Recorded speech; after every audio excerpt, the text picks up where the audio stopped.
साहेबांनी आम्ही उपहिंदू म्हणून जगू जे एक स्टेटमेंट केली, मी आत्ताच आपणाला खुलासा केलेला आहे, तेव्हा मी पोहरादेवी धर्मपीठवरून जगद्गुरू संत सेवालाल महाराज यांच्या 5व्या पिढीचा वंशज आणि या गादीचा महंत या नात्याने व आमच्या सर्व धर्मगुरूच्या साक्षीने आपणा माध्यमातून हरिभाऊ राठोड साहेबांना शिक्षा देतो की आपण पोहरादेवीला यावं.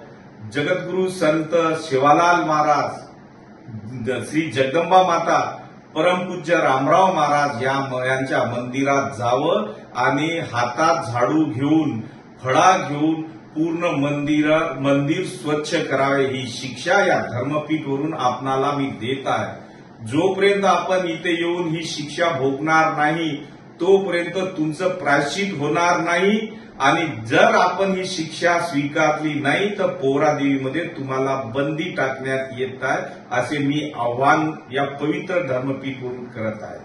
हरिभाऊ राठोड साहेबांचं वय 82 वर्षाचे आहे. बंजारा समाजाचे ज्येष्ठ नेते आहे. त्यांच्याकडे आता सध्या कोणतीच सत्ता नाही म्हणून नैराश्यातून वैफल्यग्रस्त जीवन जगत आहे. म्हणून ते असे बेताल वक्तव्य करत आहे आणि या बेताल वक्तव्याला आळा घालण्याकरिता तुम्हाला ही शिक्षा देण्यात येत आहे. जय सेवालाल.